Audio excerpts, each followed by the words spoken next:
देवताओं ने माताओं को वर दिया, संसार में जिस प्रकार शिव की पूजा होती है उसी प्रकार माताओं की भी हो। वह मनुष्यों की समस्त कामनाओं को पूर्ण करने वाला तथा संपूर्ण विघ्नों को मिटाने वाला है। उस कुंड में सदा अग्निदेव स्थित रहते हैं। उसमें गंगा के जल का संगम होने से वह जल गर्म हो गया। मानव शनिवार को प्रातः काल उठकर अश्वत्थ का स्पर्श करते हैं, उनकी समस्त ग्रह पीड़ा दूर हो जाए। जो मनुष्य इन तीर्थों में स्नान, जप, होम, दान, पितृ तर्पण और अन्न दान करता है, उसका वह सब कर्म अच्छे फल देने वाला होता है। ओम नमो भगवते वासुदेवाय नमः। मातृ तीर्थ, अविघ्न तीर्थ और शेष तीर्थ की महिमा। ब्रह्मा जी कहते हैं, गौतमी के तट पर मातृ तीर्थ के नाम से विख्यात जो उत्तम तीर्थ है, वह मनुष्यों को सब प्रकार की सिद्धि देने वाला है। जीव उसके स्मरण करने मात्र से समस्त मानसिक चिंताओं से मुक्त हो जाता है। पूर्व काल में देवताओं और असुरों के बीच बड़ा भयंकर संग्राम छिड़ा था। उस समय देवता लोग दानवों को परास्त ना कर सके। तब वे सब देवताओं के साथ शूलपाणी भगवान शंकर के पास गए और हाथ जोड़कर नाना प्रकार के वाक्यों द्वारा उनका स्तवन करने लगे। महेश, जिस समय संपूर्ण देवताओं और असुरों ने एक दूसरे से सलाह करके समुद्र का मंथन किया और उसमें से एक कालकूट विष निकला, उसे खा लेने में आपके सिवा दूसरा कौन समर्थ हो सकता था, जिसके सामने दूसरे देवता मस्तक झुकाते हैं तथा जो केवल फूलों की मार से तीनों लोगों को अपने अधीन करने में समर्थ हैं। वही कामदेव जब आप पर आक्रमण करने चला तो तब स्वयं ही नष्ट हो गया। अतः आपसे बढ़कर शक्तिशाली दूसरा कौन है। यह स्तुति सुनकर भगवान शंकर प्रसन्न हो गए और बोले, देवताओं बतलाओ क्या चाहते हो, मैं तुम्हें अभीष्ट वरदान दूंगा। देवता बोले, वृषभध्वज, हम पर दानवों की ओर से बड़ा भारी भय उपस्थित हुआ है। आप वहां चलकर शत्रुओं का संहार और देवताओं की रक्षा करें। प्रभु, हम आपसे सनात हैं। देवताओं के इतना कहते ही भगवान शंकर उस स्थान पर आए जहां दैत्य युद्ध के लिए खड़े थे। वहां दैत्यों का शंकर जी के साथ घमासान युद्ध छिड़ गया। दैत्य इधर उधर भागने लगे। युद्ध करते समय शंकर जी के ललाट से पसीने की बूंद गिरने लगी। वह बूंदें जहां जहां गिरी वहां वहां शिव के आकार की ही माताएं प्रकट हो गईं। वह भगवान महेश्वर से बोली, आप आज्ञा दें तो हम सब असुरों को खा जाएं। तब देवताओं से घिरे हुए भगवान ने कहा, शत्रु जहां जहां जाए सर्वत्र उनका पीछा करो। इस समय वे मेरे डर से रसातल में जा पहुंचे हैं। तुम भी रसातल तक उनके पीछे पीछे जाओ। यह आज्ञा पाकर सब माताएं पृथ्वी छेदकर रसातल में गईं और अत्यंत भयंकर दैत्यों तथा दानवों का संहार करके फिर उसी मार्ग से देवताओं के पास लौट आईं। माताओं के जाने से लौटने तक देवता गौतमी के तट पर खड़े रहे। लौटने पर देवताओं ने माताओं को वर दिया, संसार में जिस प्रकार शिव की पूजा होती है उसी प्रकार माताओं की भी हो। यूं कहकर देवता अंतर्धान हो गए और माताएं वहीं रह गईं। जहां जहां वह देवियां स्थित हुईं वह सब स्थान मातृ तीर्थ माना जाता है। वह सभी तीर्थ देवताओं के लिए भी सेव्य हैं, फिर मनुष्य आदि के लिए तो बात ही क्या है। शिवजी के कथा अनुसार उन तीर्थों में किया हुआ स्नान, दान और तर्पण सब अच्छे होता है। जो मनुष्य मातृ तीर्थों के इस उपाख्यान को प्रतिदिन सुनता, स्मरण रखता और पढ़ता है, वह दीर्घायु और सुखी होता है। मातृ तीर्थ के अनंतर अविघ्न तीर्थ है जो सब विघ्नों का नाश करने वाला है। नारद वहां का वृत्तांत भी बतलाता हूँ, भक्ति पूर्वक सुनो। एक बार गौतमी के तट पर, उत्तर तट पर देवताओं के यज्ञ आरंभ हुआ, किंतु विघ्न दोष के कारण उसकी समाप्ति नहीं हुई। तब सब देवताओं ने मुझसे और भगवान विष्णु से इसका कारण पूछा। उस समय मैंने ध्यानस्थ होकर कारण का पता लगाया और कहा, इसमें गणेश जी विघ्न डाल रहे हैं, इसलिए इस यज्ञ की समाप्ति नहीं हो पाती। अतः सब लोग आदिदेव विनायक की स्तुति करें। मेरा आदेश पाकर सब देवता गौतमी में स्नान करके आदिदेव गणेश जी की भक्ति पूर्वक स्तुति करने लगे। देवता बोले, सदा सब कार्यों में संपूर्ण देवता तथा शिव, विष्णु और ब्रह्मा जी भी जिनका पूजन, नमस्कार और चिंतन करते हैं, उन विघ्नराज गणेश की हम शरण लेते हैं। विघ्नराज गणेश के समान मनोवांछित फल देने वाला कोई देवता नहीं है। ऐसा निश्चय करके त्रिपुरारी महादेव जी ने भी त्रिपुर वध के समय पहले उनका पूजन किया था। जिनका ध्यान करने से संपूर्ण देहधारियों के मनोरथ पूर्ण हो जाते हैं, वह अंबिका नंदन गणेश इस महायज्ञ में शीघ्र ही हमारे विघ्नों का निवारण करें। देवी पार्वती के चिंतन मात्र से ही गणेश जी जैसा पुत्र उत्पन्न हो गया, इससे संपूर्ण जगत में महान उत्सव छा गया है। यह बात उन देवताओं ने अपने मुख से कही थी जो नवजात शिशु के रूप में गणेश जी को नमस्कार करके कृतार्थ हुए थे। माता की गोद में बैठे हुए और माता के मना करने पर भी उन्होंने पिता के ललाट में स्थित चंद्रमा को बलपूर्वक पकड़कर उनके जटाओं में छिपा दिया। यह गणेश जी का बाल विनोद था।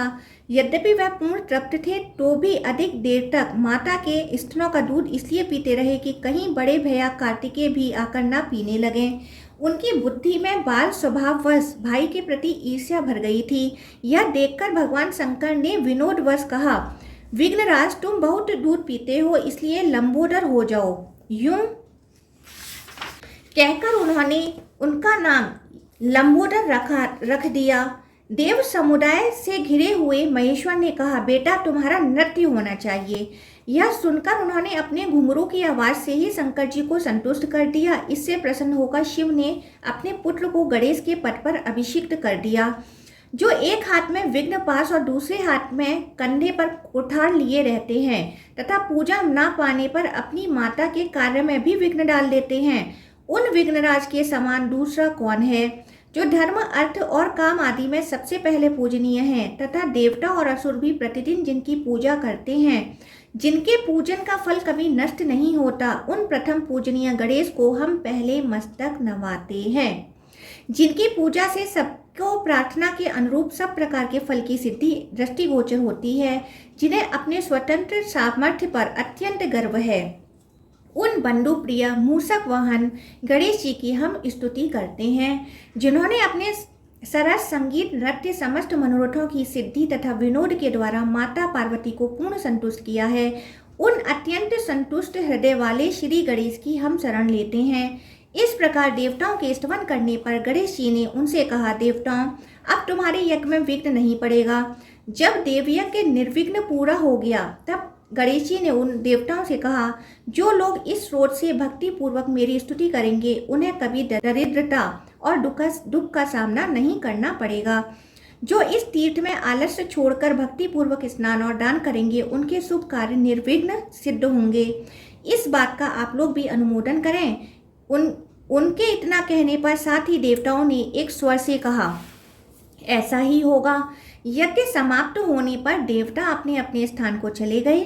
तब से वह तीर्थ अविघ्न तीर्थ कहलाने लगा। वह मनुष्यों की समस्त कामनाओं को पूर्ण करने वाला तथा संपूर्ण विघ्नों को मिटाने वाला है। अविघ्न तीर्थ के बाद शेष तीर्थ है, वह भी समस्त अभीष्ट वस्तुओं को देने वाला है। मैं उसके स्वरूप का वर्णन करता हूँ। रसातल के स्वामी महानाग शेष संपूर्ण नागों के साथ रसातल में रहने के लिए गए, परंतु राक्षसों, दैत्यों और दानवों ने, जिनका रसातल में पहले से ही प्रवेश हो चुका था, नागराज को वहां से निकाल दिया। तब वे मेरे पास आकर बोले, भगवान आपने राक्षसों को तथा हम लोगों को भी रसातल दे रखा है, किंतु दैत्य और राक्षस हमें वहां स्थान नहीं देना चाहते, इसलिए आपकी शरण में आया हूँ। तब मैंने नाग से कहा, तुम गौतमी के तट पर जाओ, वहां महादेव जी की स्तुति करने से तुम्हारा मनोरथ पूर्ण होगा। उनके सिवा दूसरा कोई तीनों लोकों में ऐसा नहीं है जो सबके मनोरथ सिद्ध कर सके। मेरे कहने से शेषनाग वहां गए और गंगा में स्नान करके हाथ जोड़कर देवेश्वर महादेव जी की स्तुति करने लगे। तीनों लोकों के स्वामी भगवान शंकर को नमस्कार है, जो दक्ष यज्ञ के विध्वंसक, जगत के आदि विधाता तथा त्रिभुवन स्वरूप हैं, उन भगवान शिव को नमस्कार है। जिनके सहस्त्रों मस्तक हैं, उन भगवान सदाशिव को नमस्कार है। सबका संहार करने वाले रुद्रदेव को नमस्कार है। भगवान आप सोम, सूर्य और अग्नि और जल रूप हैं, आपको नमस्कार है। जो सर्वदा सर्वस्वरूप हैं और काल रूप हैं, उन भगवान शिव को नमस्कार है। सर्वेश्वर शंकर मेरी रक्षा कीजिए। सर्वव्यापी सोमेश्वर मेरी रक्षा कीजिए। जगन्नाथ आपको नमस्कार है, मेरा मनोरथ पूर्ण कीजिए। इस स्तुति से प्रसन्न होकर महेश्वर ने नागराज को मनोवांछित वर दिया, जो देवताओं से शत्रुता रखने वाले दैत्य, दानव तथा राक्षसों के विनाश में सहायक था। भगवान ने शेषनाग को शूल देकर कहा, इससे अपने शत्रुओं का संहार करो। भगवान शिव की यह आज्ञा पाकर शेषनाग सर्पों के साथ रसातल में गए। वहां उन्होंने शूल से अपने शत्रु दैत्य, दानव तथा राक्षसों का वध किया और फिर भगवान शेषेश्वर का दर्शन करने के लिए वह गौतमी तट पर लौट आए। नागराज जिस मार्ग से आए थे उसमें रसातल से वहां तक छेद हो गया था। उस बिल से गौतमी गंगा का अत्यंत पुण्यदायक जल पाताल गंगा में जा मिला। इस प्रकार उन दोनों का संगम हुआ। भगवान शेषेश्वर के सामने एक विशाल कुंड बनाकर शेषनाग ने उसमें हवन किया। उस कुंड में सदा अग्निदेव स्थित रहते हैं। उसमें गंगा के जल का संगम होने से वह जल गर्म हो गया। महायशस्वी शेषनाग महादेव जी की आराधना करके पुनः अपने अभीष्ट स्थान रसातल में चले गए। तब से वह तीर्थ नाग तीर्थ एवं शेष तीर्थ के नाम से प्रसिद्ध हुआ। वह संपूर्ण अभीष्ट वस्तुओं को देने वाला, पवित्र तथा रोग और दरिद्रता का नाशक है। उससे आयु एवं लक्ष्मी की प्राप्ति होती है। वह पवित्र तीर्थ, स्नान और दानों से मोक्ष देने वाला है। जो मनुष्य इस प्रसंग का भक्ति पूर्वक श्रवण, पाठ अथवा मनन करता है उसकी सब कामनाएं पूर्ण होती हैं। जहाँ शेषेश्वर तीर्थ हैं और जहाँ शक्ति प्रदान करने वाले भगवान शिव हैं, वहाँ गौतमी के दोनों तटों पर 2100 तीर्थ हैं जो सब प्रकार की संपत्ति देने वाले हैं। अश्वत्थ, पिप्पल तीर्थ, शनेश्वर तीर्थ, सोम तीर्थ, धान्य तीर्थ और विदर्भा संगम तथा रेवती संगम तीर्थ की महिमा। ब्रह्मा जी कहते हैं, गोदावरी के उत्तर तट पर अश्वत्थ तीर्थ, पिप्पल तीर्थ और शनेश्वर तीर्थ हैं। उनका फल सुनो। पूर्व काल की बात है, देवताओं ने महर्षि अगस्त्य से अनुरोध किया था कि आप विंध्य पर्वत को आदेश देकर ऊपर उठने से रोकें। महर्षि अगस्त्य धीरे धीरे सहस्रों मुनियों के साथ विंध्य पर्वत के समीप गए। उन्होंने देखा, नग श्रेष्ठ विंध्य असंख्य वृक्षों से व्याप्त, सैकड़ों शिखरों से घिरा हुआ और बहुत ही ऊंचा है। ऊंचाई में वह मेरुगिरी और सूर्य से टक्कर ले रहा है। मुनि के आने पर विंध्य पर्वत ने उनका आतिथ्य सत्कार किया। मुनि श्रेष्ठ अगस्त्य ने सब ब्राह्मणों के साथ विंध्यगिरी की प्रशंसा की और देवताओं का कार्य सिद्ध करने के लिए इस प्रकार कहा, पर्वत श्रेष्ठ, मैं तत्वदर्शी मुनियों के साथ तीर्थ यात्रा के उद्देश्य से दक्षिण दिशा की यात्रा करना चाहता हूँ। तुम मुझे जाने का मार्ग दो। मैं तुमसे आतिथ्य मैं यही मांगता हूँ। जब तक लौट ना आऊं तब तक तुम नीचे होकर ही रहना, इसके विपरीत ना करना। विंध्य पर्वत ने कहा, बहुत अच्छा, ऐसा ही करूंगा। महर्षि अगस्त्य उन मुनियों के साथ दक्षिण दिशा में चले गए। वह धीरे धीरे गौतमी के तट पर पहुंचकर संवत्सरी यज्ञ में दीक्षित हो गए। उन्होंने ऋषियों के साथ 1 वर्ष के लिए यज्ञ आरंभ कर दिया। उन दिनों कैटभ के 2 पापी पुत्र राक्षस धर्म के कंटक हो रहे थे। उनका नाम था अश्वत्थ और पिप्पल। वे देवलोक में भी प्रसिद्ध थे। ब्राह्मणों को पीड़ा देना उनका नित्य का काम था। ब्राह्मणों का कष्ट देख महर्षिगण गोदावरी के दक्षिण तट पर नियम पूर्वक तपस्या करने वाले सूर्यपुत्र शनिश्चर के पास गए और उनसे उन राक्षसों के सब अत्याचार कह सुनाए। यह सुनकर शनिश्चर ब्राह्मण के वेश में रहने वाले अश्वत्थ नामक राक्षस के पास गए और स्वयं भी ब्राह्मण बनकर उन्होंने उसकी परिक्रमा की। उन्हें परिक्रमा करते देख राक्षस ने ब्राह्मण ही समझा और प्रतिदिन की भांति माया करके उस पापी राक्षस ने उनको भी अपना ग्रास बना लिया। उसके शरीर में प्रवेश करके शनि ने उसकी आंतों को देखा। शनि की दृष्टि पड़ते ही वह पापात्मा राक्षस वज्र के मारे हुए पर्वत की भांति क्षण भर में जलकर भस्म हो गया। अश्वत्थ को भस्म करके वे ब्राह्मण रूपधारी शनि दूसरे राक्षस के पास गए। वहां उन्होंने अपने को वेदा अध्ययन करने वाले ब्राह्मण के रूप में उपस्थित किया, मानो वह विनीत शिष्य थे। और पिप्पल ने पहले की ही भांति अन्य शिष्यों के समान शनिश्चर को भी अपना आहार बनाया, किंतु उदर में प्रवेश करने पर शनि ने उसकी आंतों पर दृष्टि डाली। उनके देखते ही वह भी जलकर भस्म हो गया। इस प्रकार उन दोनों को मारकर सूर्यपुत्र शनिश्चर ने मुनियों से पूछा, अब मेरे लिए कौन सा कार्य है, आप लोग बताएं। मुनियों को बड़ा हर्ष हुआ। उन्होंने शनि को इच्छा अनुसार वर देना चाहा। शनिश्चर बोले, जो मेरे दिन को नियम से रहकर अश्वत्थ का स्पर्श करे उनके सब कार्य सिद्ध हो जाएं और मेरे द्वारा होने वाली पीड़ा भी उन्हें ना हो। जो मनुष्य अश्वत्थ तीर्थ में स्नान करे उनके भी सब कार्य सिद्ध हो जाएं। जो मानव शनिवार को प्रातःकाल उठकर अश्वत्थ का स्पर्श करते हैं उनकी समस्त ग्रह पीड़ा दूर हो जाए। तब से उस तीर्थ को अश्वत्थ तीर्थ, पिप्पल तीर्थ और शनिश्चर तीर्थ भी कहते हैं। अगस्त, सात्विक, याज्ञिक और सामक आदि 16,108 तीर्थ वहाँ वास करते हैं। उन तीर्थों में किया हुआ स्नान और दान संपूर्ण यज्ञों का फल देने वाला है। इसके आगे विख्यात सोम तीर्थ हैं। उसमें स्नान और दान करने से सोमपान का फल मिलता है। औषधियाँ पूर्व काल में ही संपूर्ण जगत की माताएं हैं। उन्हीं में यज्ञ, स्वाध्याय और धर्म कार्य प्रतिष्ठित है। औषधियों से ही समस्त रोगों का निवारण होता है। उन्हीं से अन्न की उत्पत्ति और सबके प्राणों की रक्षा होती है। एक दिन औषधियों ने मुझसे कहा, सुरश्रेष्ठ, हम लोगों को एक ऐसा पति दीजिए जो राजा हो। उनकी बात सुनकर मैंने कहा, तुम सबको राजा पति रूप में प्राप्त होगा। तब उन्होंने पुनः प्रश्न किया, इसके लिए हमें कहाँ जाना होगा? मैंने कहा, माताओं, तुम गौतमी के तट पर जाओ। गौतमी के प्रसन्न होने पर तुम्हें लोक पूजित राजा की प्राप्ति होगी। यह सुनकर वे वहां गईं और गौतमी की स्तुति करने लगीं। औषधियां बोली, भगवान शंकर की प्रियतम पुण्य सलीला गौतमी, यदि आप इस भूतल पर न आती तो संसार के प्राणी जो नाना प्रकार की पाप राशियों से तिरस्कृत एवं दुखी हो रहे हैं क्या करते? नदीश्वरी भूमंडल के मनुष्यों के सौभाग्य का अनुमान कौन कर सकता है? जिनके महापातक का नाश करने वाली आप जगन माता गंगा उनके लिए सदा ही सुलभ हैं। तीनों लोकों की वंदनीय जगत जननी गंगा, आपके वैभव को कोई नहीं जानता, क्योंकि कामदेव के शत्रु भगवान शंकर भी आपको सदा मस्तक पर लिए रहते हैं। मनोवांछित फल देने वाली माता, तुम्हें नमस्कार है। पापों का विनाश करने वाली ब्रह्मामयी देवी, तुम्हें नमस्कार है। भगवान विष्णु के चरण कमलों में से निकली हुई गंगा, तुम्हें नमस्कार है। भगवान शंकर की जटा से प्रकट हुई गौतमी देवी, तुम्हें नमस्कार है। इस प्रकार स्तुति करने वाली औषधियों से गंगा जी ने कहा, देवियों, बताओ तुम्हें क्या दूं? औषधियाँ बोली, जगन माता, हमें अत्यंत तेजस्वी राजा को पति रूप में दीजिए। गंगा जी ने कहा, माता औषधियों, मैं अमृत रूप हूँ, तुम भी अमृत स्वरूपा हो, अतः तुम्हें तुम्हारे योग ही अमृत आत्मा सोम को पति रूप में देती हूँ। गौतमी के इस वरदान का देवताओं, ऋषियों, चंद्रमा तथा औषधियों ने भी अनुमोदन किया। इसके बाद वह सब अपने अपने स्थान को चली गईं।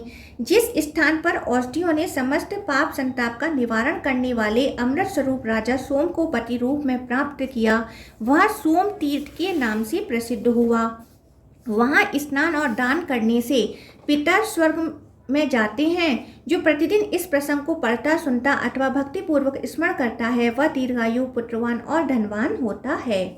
तदंतर धान्य तीर्थ है, जो मनुष्यों की सब अभीष्ट वस्तुओं को देने वाला है। वह सुकाल उपस्थित करने वाला, कल्याणप्रद तथा मनुष्यों को सब प्रकार की आपत्ति से मुक्त करने वाला है। राजा सोम को पति रूप में पाकर औषधियाँ बहुत प्रसन्न हुई थीं। उन्होंने सब लोगों तथा गंगा जी के सामने यह अभीष्ट वचन कहा, वेदों में एक पवित्र गाथा है जिसे वेदों के विद्वान जानते हैं। जिस भूमि में फसल उगी हुई है वह माता के समान किन्वा साक्षात माता ही हैं। जो गंगा जी के समीप उसका दान करता है वह समस्त अभिलिखित वस्तुओं को प्राप्त कर लेता है। जो मानव खेती लगी हुई भूमि, गौ तथा औषधियों को ब्रह्मा, विष्णु तथा शिव स्वरूप ब्राह्मण के लिए भक्ति पूर्वक दान देता है, उसका किया हुआ वह सब दान अच्छे होता है तथा वह अपने संपूर्ण अभीष्टों को प्राप्त कर लेता है। औषधियाँ सोम राजा की प्रिया हैं और सोम भी औषधियों के पति हैं। यह जानकर जो ब्रह्मावेता ब्राह्मण को औषधि अन्न दान करता है वह संपूर्ण अभिलिखित वस्तुओं को पाता और ब्रह्मालोक में प्रतिष्ठित होता है। औषधियाँ राजा सोम से बातचीत करती हुई कहती हैं, राजन, हम ब्रह्मा रूपिणी और प्राण रूपिणी हैं। जो हमें ब्राह्मण को दान करे उसे तुम पार लगाओ। स्थावर जंगम स्वरूप जितना भी जगत है वह सब हम लोगों से व्याप्त है। हव्य, कव्य, अमृत तथा जो कुछ भी भोजन के काम आता है वह हमारा ही श्रेष्ठ अंश है। यह जानकर जो अन्न का दान करता है, राजन, उसे पार लगाओ। राजा सोम जो भक्ति पूर्वक इस वैदिकी गाथा का श्रवण स्मरण अथवा पाठ करे उसे तुम पार लगाओ।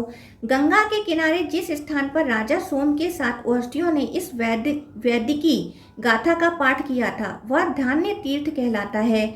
उस दिन से उसके कई नाम हो गए, औषध्य तीर्थ, सौम्य तीर्थ, अमृत तीर्थ, वेद गाथा तीर्थ, मातृ तीर्थ। जो मनुष्य इन तीर्थों में स्नान, जप, होम, दान, पितृ तर्पण और अन्न दान करता है उसका वह सब कर्म अच्छे फल देने वाला होता है। वहाँ दोनों तटों पर 1600 तीर्थ हैं जो सब पापों का नाश करने वाले और सब प्रकार की संपत्ति बढ़ाने वाले हैं।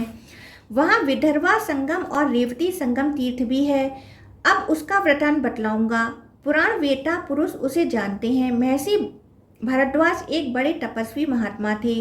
उनकी बहन का नाम रेवती था, वह कुरूपा थी। उसका स्वर बड़ा विकृत था। प्रतापी भारद्वाज गंगा जी के दक्षिण तट पर बैठकर बड़ी चिंता करने लगे कि इस भयंकर आकार वाली अपनी बहन का विवाह किससे के साथ करूं। कोई भी तो इसे ग्रहण नहीं करता। अहो, किसी के कन्या न हो। कन्या केवल दुख देने वाली होती है। जिसके कन्या हो उस प्राणी की जीते जी पग पग पर मृत्यु होती रहती है। इस प्रकार वे अपने सुंदर आश्रम पर तरह तरह के विचार कर रहे थे। इतने में ही कठनाम के एक मुनि वहां भारद्वाज मुनि का दर्शन करने के लिए आए। उनकी अवस्था 16 वर्ष की थी। शरीर सुंदर था। वह शांत, जितेंद्रिय और सद्गुणों की खान थे। कठ ने आते ही भारद्वाज को प्रणाम किया। भारद्वाज ने उनका विधिपूर्वक पूजन किया और आश्रम पर पधारने का कारण पूछा। कठ ने कहा, मैं विद्यार्थी हूँ और इसी उद्देश्य से आपका दर्शन करने आया हूँ। जो उचित हो वह कीजिए। भारद्वाज ने कठ से कहा, महामते, तुम्हारी जो इच्छा हो पढ़ो। मैं पुराण, स्मृति, वेद तथा अनेक प्रकार के धर्मशास्त्र सब जानता हूँ। तुम शीघ्र ही अपनी रुचि बतलाओ। कुलीन, धर्मपरायण, गुरु सेवक तथा सुनी हुई विद्या को तत्काल धारण करने वाला शिष्य बड़े पुण्य से प्राप्त होता है। कठ ने कहा, ब्राह्मण, मैं निष्पाप, सेवापरायण, भक्त, कुलीन और सत्यवादी शिष्य हूँ। मुझे अध्ययन कराइए। एवमस्तु कहकर भारद्वाज ने कठ को संपूर्ण विद्या पढ़ाई। विद्या पाकर कठ बड़े प्रसन्न हुए। उन्होंने भारद्वाज से कहा, गुरुदेव, आपको नमस्कार है। मैं आपके मन के अनुकूल दक्षिणा देना चाहता हूँ। आप कोई दुर्लभ वस्तु भी मांग सकते हैं। बताइए क्या दूं? जो शिष्य अपने गुरु से विद्या प्राप्त करके भी उन्हें मोहवश दक्षिणा नहीं देते, वह जब तक सूर्य और चंद्रमा की सत्ता रहती है तब तक नरक में पड़े रहते हैं। भरद्वाज ने कहा, यह मेरी बहन अभी कुमारी है। इसको विधि पूर्वक ग्रहण करो और पत्नी बनाओ। इसके प्रति प्रेम पूर्ण बर्ताव करना, यही मैं दक्षिणा मांगता हूँ। कठ ने बहुत अच्छा कहकर गुरु के आदेश से विधि पूर्वक दी हुई रेवती का पाणी ग्रहण किया और उसके सुंदर रूप की प्राप्ति के लिए वहीं रहकर देवेश्वर शंकर की आराधना की। रेवती ने भी शिव की प्रसन्नता के लिए उनका पूजन किया। इससे वह सुंदर रूपवती हो गई। उसका प्रत्येक अंग मनोहर दिखाई देने लगा। अब उसके रूप की कहीं समता नहीं थी। वहाँ रेवती के स्नान करने से जो जल की धारा प्रकट हुई वह रेवती नाम की नदी हुई, जो रूप और सौभाग्य प्रदान करने वाली हैं। फिर कठ ने उनकी पुण्य रूपता की सिद्धि के लिए नाना प्रकार के दर्भों, कुशों से अभिषेक किया। इससे विदर्भा नाम की नदी प्रकट हुई। जो मनुष्य रेवती और गंगा में श्रद्धा पूर्वक स्नान करता है वह सब पापों से मुक्त हो विष्णु लोक में प्रतिष्ठित होता है। इसी प्रकार जो विदर्भा और गौतमी के संगम में स्नान करता है उसे तत्काल भोग और मोक्ष की प्राप्ति होती है। वहाँ दोनों तटों पर 100 उत्तम तीर्थ हैं जो सब पापों के नाशक तथा संपूर्ण सिद्धियों के दाता हैं। हर हर गंगे, हर हर शंभो। ओम भगवते वासुदेवाय।